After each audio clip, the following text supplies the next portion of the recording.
It's now time for our daily French press review. Florence Villeminot joins me in the studio. Hello to you, Flo. So just about 10 days to go until these presidential elections kick off.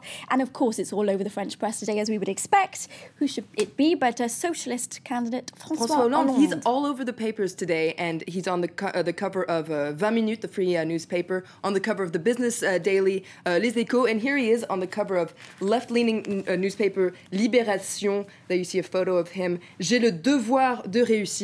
I must succeed. Now, Libération has a special edition on François Hollande and a 9-page interview with him. And they also have their editorial is wonders why François Hollande's campaign maybe hasn't triggered as much enthusiasm as, say, François Mitterrand back in 1981 or even Jean-Luc Mélenchon this time around. Now, I wonders if François Hollande might lack some sort of spark that enchants voters. But François Hollande says that he's a different kind of candidate. He's not a candidate that's there to steal the spotlight. He's not a bling-bling candidate. He says that his responsibility is above that, and he's going to stay calm and not give any false promises. Now, it's a long interview, so yeah, the paper's doing its part to try to make sure he gets lots of coverage. They are giving him a lot of coverage. And it's a long interview, so I'll just give you a few highlights.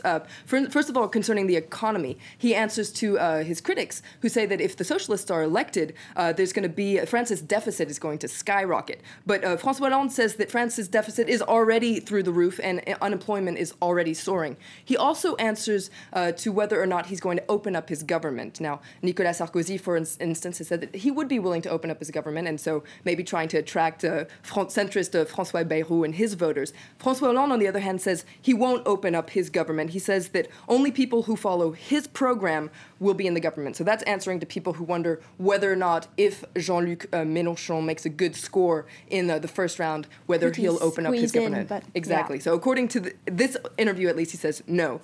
He also outlines his international program, so mainly threefold. It would be pulling troops out of Afghanistan. Syria would also be a top concern for François Hollande.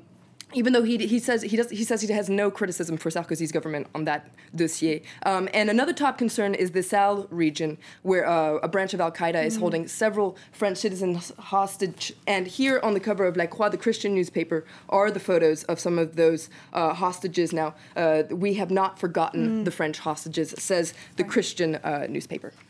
Thank you for that. Now, Hollande is also the focus of the right-leaning newspaper, Le Figaro. What do they have to say about it? They have their editorial, and it's called Hollande's double strain, the double problem facing Hollande. And according to them, it's the markets and Jean-Luc Mélenchon. So according to the markets, basically, Hollande has made the markets in the financial world his #1 enemy. But if he's elected, he's going to have to reassure the markets, make friends with them, because these are people investing in France. Also with Mélenchon, if Hollande is elected, he's going to have to deal with Mélenchon, as we see. He's, according to different polls, he's in 3rd or 4th place. But what's interesting, really interesting about this article is that Le Figaro is having a scenario where Hollande would be elected. So the right-leaning newspaper is trying to see what would happen if Hollande is elected. So it's a very interesting kind of point of view. About it.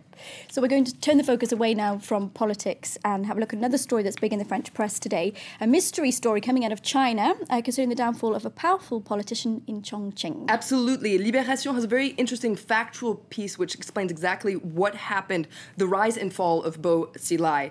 So he was the head of the Chongqing municipality, the biggest city in the world. And in 2009, he was named Man of the Year. Now he's being sacked from the Communist Party for allegations of corruption.